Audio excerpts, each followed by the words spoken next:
India में कौन NLP लेकर आया वो बोल दीजिए। माइंड गट कनेक्शन के ऊपर इनसे बेहतरीन बात, इनसे डीप बात कोई नहीं कर सकता।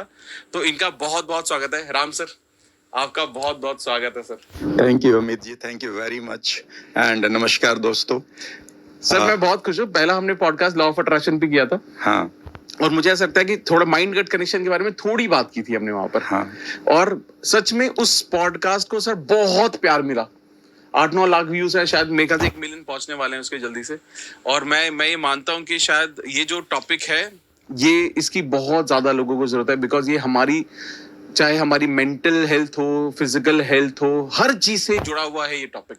यस। और आपका सर इसमें मुझे बहुत बहुत कंट्रीब्यूशन चाहिए ताकि सभी लोगों को ये किताब या ये जो कनेक्शन है, माइंड और गट कनेक्शन जो है, ये समझ में आ सके सर।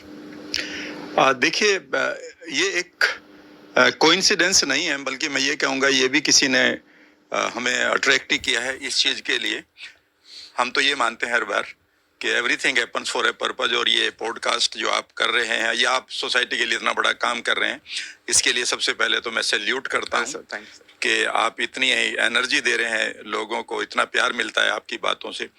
जहाँ तक माइंड गट का सवाल है कि हमारा गट क्या है, पहले तो हमें ये जानना होगा हमारा माइंड क्या है और क्या इन दोनों के बीच में कोई कनेक्शन है। बेसिकली जब मैं खुद कुछ परेशानियों से गुजर रहा था बचपन में, मुझे बहुत सारी बीमारियां थी। माइग्रेन से शुरू हुआ था जो ट्रॉमा की वजह से था, उसके बाद मुझे रूमेटॉइड अर्थराइटिस भी हुआ, ठीक है ना। मैंने माइंड की टेक्निक को सीखा, वहाँ से ठीक किया। पर मैंने जब आगे बढ़कर इन 30 सालों में लोगों को देखा तो मैंने कुछ एक लक्षण पाए, और स्पेशली वो लक्षण इंडियन यूथ में बहुत ज्यादा चल रहे हैं। और मैंने पाया कि उन लोगों के पास जो ब्रेन में जो केमिकल होते हैं उनकी कमी है, जिनको हम न्यूरोट्रांसमीटर कहते हैं। तो उनके लक्षणों को मैंने स्टडी किया और वो 10 लक्षण मैंने या 11 लक्षण पाए। और मैंने कहा यार, हर फैमिली में जो आज प्रॉब्लम आ रही है यूथ को या फिर कपल्स को, यंग कपल्स को प्रॉब्लम आ रही है, तो मैंने इसको आगे पढ़ने की कोशिश करी कि आखिर माइंड के साथ कहीं और कुछ तो गड़बड़ नहीं है। तो कई बार लोग कहते थे जी ये पास्ट लाइफ को कोई कनेक्शन हो सकता है, कार्मिक हो सकता है। फिर पता चला है कि हमारा गट ही इसका रेस्पॉन्सिबल है। यानी कि जो लक्षण हमारे यूथ में आ रहे हैं, अगर हम उन्हें स्टडी करना शुरू करें, मैं बताना शुरू करूं, तो पाएंगे कि आपका जो गट है उसके अंदर अपने आप में एक पूरा ब्रेन है। वहां पर जो ब्रेन के अंदर आपकी ब्रेन सेल्स हैं और जैसे वो रिसीव करते हैं किसी इंफॉर्मेशन को, बिल्कुल वही आपके गट के अंदर हैं। इसीलिए यहाँ इसको हम सेंट्रल नर्वस सिस्टम कहते हैं और इसे हम एंटेरिक नर्वस सिस्टम कहते हैं। यानी कि यहाँ पर भी नर्व है और यहाँ पर भी न्यूरॉन है जो यहाँ पर है। और कमाल की बात यह है कि आपके गट के अंदर न्यूरॉन ही नहीं है, बल्कि वहां पर 100 ट्रिलियन, यानी कि आपकी बॉडी में जितनी सेल हैं उसका करीब करीब 2 गुना 100 ट्रिलियन बैक्टीरिया हैं। और उन बैक्टीरियाज की खास बात यह है कि वो डायरेक्टली आपके माइंड के साथ कनेक्टिविटी बनाए हुए हैं, और वो कनेक्टिविटी वेगस नर्व के द्वारा बनाए हुए हैं। और वेगस नर्व को हमारे लोग बहुत सारे जानने शुरू कर दिया। यानी कि अगर कोई चीज आप सोचते हैं तो वो वेगस नर्व के द्वारा आपकी गट तक जाती है, हार्ट पर भी जाती है, किडनी पर भी जाती है। इसे हम इफिरेंट मैसेज कहते हैं, EERENT, इफिरेंट।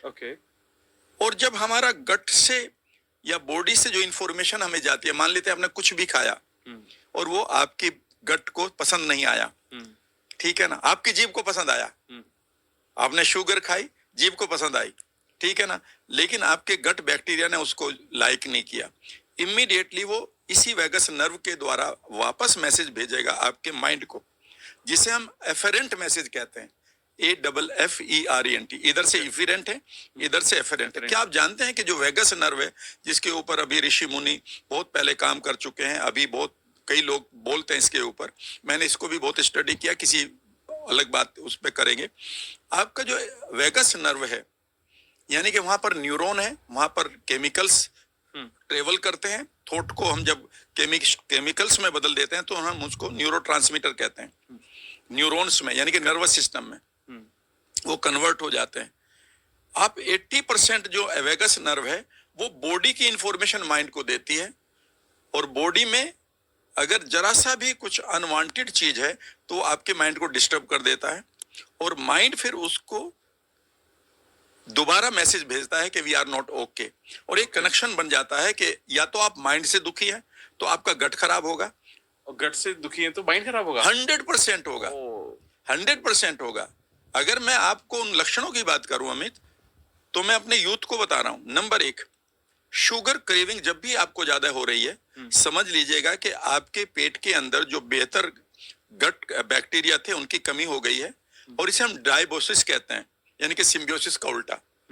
ओके। इसे हम सीबो नाम की बीमारी भी कहते हैं, जो डॉक्टर्स हमें कई बार बताना चाहिए, बता नहीं पाते क्योंकि वो भी बिजी हैं। और हम सिर्फ गट को ये मानते हैं जी कब्ज हो गया और दस्त लग रहे तो थोड़ा पेट खराब है और चूर्ण खा लेते हैं। ये लोग नहीं जानते कि कितनी बड़ी गलती कर रहे हैं आप। गट के साथ कभी मत खेलिएगा। गट के साथ अगर आप खेल रहे हैं, कभी कोई चूर्ण खा लिया, कभी कोई परगेटिव खा लिया, कभी कोई लग्जेटिव खा लिया, कभी आप कॉन्स्टिपेशन में बिना मतलब कुछ ऐसी दवाई खा ली कि कॉन्स्टिपेशन खत्म करो, आप अपने गट का सत्यानाश कर रहे हैं। याद रखिएगा। नंबर 2, जब भी आपको ऐसा लग रहा है कि आपको नींद रात को नहीं आ रही है, या बीच में अगर रात को नींद टूट रही है और फिर दोबारा नींद नहीं आ रही, समझ लीजिएगा कि आपके माइंड के जो केमिकल्स हैं, जिन्हें हम न्यूरोट्रांसमीटर कहते हैं, ये खराब हो चुके हैं, और इनको बनाने वाला सिर्फ और सिर्फ गट है। माइंड उन्हें यूज करता है। जब आप ये कहते हैं कि मेरे अंदर खुशी के हार्मोन निकल रहे हैं अमित, तो याद रखिएगा वो खुशी के हार्मोन कौन निकाल रहा है? आपका गट बनाता है उसको। और गट में भी मैं यहां पर 2 चीजें रखूंगा।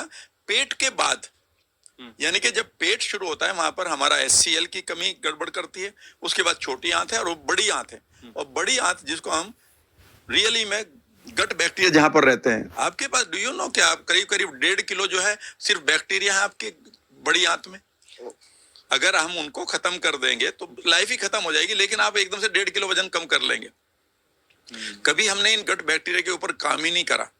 जब मैंने इसके ऊपर काम करना सोचा तो मुझे पता चला कि यार कितनी प्रॉब्लम आ रही है हमारे यूथ के ऊपर। ये तो सारा का सारा माइंड एंड गट कनेक्शन है, और मैंने देखा इसके ऊपर कोई काम नहीं कर रहा। तो मैंने ये एक रेस्पॉन्सिबिलिटी ली है कि मैं NLP के साथ जहां मैं माइंड के ऊपर काम कर रहा हूं और एक बेहतर रिजल्ट दे रहा हूं, तो मैं लोगों को लंबी उम्र देने के लिए, उनके मूड स्विंग हो रहा है, वो कई बार रात भर पड़े रहते हैं, एक कमरे में पड़े रहते हैं आइसोलेटेड करके, ये सब गट है।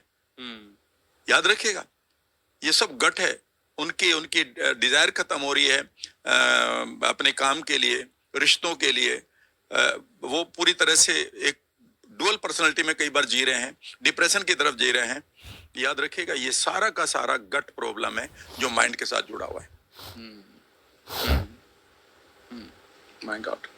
मतलब एक्चुअली, लेकिन कई बार क्या कोई आम आदमी इसको जो मेडिकल नॉलेज नहीं रखता है या जो किताबें इतनी नहीं पढ़ता है, उसके लिए ये समझना शायद थोड़ा सा मुश्किल है। मुश्किल इसलिए है कि उसे कभी पढ़ाया नहीं गया। लेकिन अगर मैं आपको 10-12 सिम्टम दूं तो आप हर आदमी के साथ रिलेट कर सकते हैं। पहली चीज, जब भी आपको खाने के बाद ब्लोटिंग हो रही है, हाँ, समझ लीजिए आपका माइंड एंड गट कनेक्शन खराब हो चुका है। नंबर 2, जब आपको कभी कॉन्स्टिपेशन तो कभी डायरिया हो रहा है, जिसे आप IBS कहते हैं, ठीक है ना, इरिटेबल बाउल सिंड्रोम या सिम्टम जो भी है, ठीक है ना। जब भी आपको एक्ने हो रहे हैं, मुहासे हो रहे हैं, हाँ, जब भी आपके पास रेक्टल इचिंग हो रही है, जब भी आपको ADHD हो रही है कि आप रिएक्टिव बहुत हो गए हैं, समझ लीजिएगा कि आपका गट खराब हो चुका है। माइंड अब उससे कंट्रोल नहीं कर पा रहा है, रादर माइंड कंट्रोल्ड हो रहा है। तीसरा, इसके बाद जब आपके फंगल इन्फेक्शन आपको बढ़ रहा है, स्पेशली लेडीज में जब फंगल इन्फेक्शन बढ़ता है कि कई बार उनको बैक्टीरियल इन्फेक्शन है, UTI हो रहा है, तो कभी फंगल इन्फेक्शन है, समझ लीजिएगा कि इनकी आंतों में फंगस बन चुकी है, जिसको हम सीफो नाम देते हैं, small intestinal fungal over growth. इसके बाद अगर लेडीज के बाल ज्यादा गिर रहे हैं, हेयर लॉस हो रहा है, स्पेशली लेडीज में, समझ लीजिए उनका गट खराब कर लिया उन्होंने, चाहे वो कैसे भी किया हो। क्यों किया हो ये भी मैं बता दूंगा, ठीक कैसे करना ये भी बता दूंगा। इसके बाद अगर आपको सुबह उठकर फटीग हो रही है, यानी कि सुबह उठते हुए आपकी एनर्जी गायब हो रही और आपको ऐसा लग रहा है मैं थका थका सा हूं, आज मन नहीं कुछ करने का। अगर आप आइसोलेटेड फील कर रहे हैं कि यार कई बार आप छोटी छोटी प्रॉब्लम्स को रिजोल्व नहीं कर पा रहे हैं, आपको ये लगता है कि दुनिया मेरा गलत फायदा उठा रही है और मैं असर्टिव नहीं रहा हूं, याद रखिएगा आपका गट बैक्टीरिया खराब है। और एक बात बताऊं मैं अमित, आपके गट के अंदर एक बैक्टीरिया होता है उसका नाम होता है लैक्टोबैसिलस रोटेरी। कभी भी गूगल कर लीजिएगा, लैक्टोबैसिलस रोटेरी। जब भी ये बैक्टीरिया हमारे पास नहीं होता हाथों में, उस समय आपके बाल, आपकी स्किन, ठीक है ना, ये खराब होगी। लेकिन एक चीज और खराब होगी, आपके रिश्ते, क्योंकि यही वो बैक्टीरिया है जो आपके अंदर लव केमिकल को पैदा करते हैं, जिसे ऑक्सीटोसिन कहते हैं। समझ गए मेरी बात? और कभी हमें ये छोटी सी चीज नहीं पढ़ाई जाती। अगर आप इन गट बैक्टीरिया को ढंग से समझना शुरू कर दें तो आप अनलिमिटेड बीमारियों को, और मैं ये कह रहा हूं अनलिमिटेड नहीं, अगर मैं कहूं कि आपका गट ही है जो सिर्फ 90% जो इम्यूनिटी डेवलप करता है, आपका गट है जो आपके सारे बी कॉम्प्लेक्सेस को बनाता है। अगर आपका गट खराब हो गया, खराब कैसे होगा वो भी हम डिस्कस करेंगे।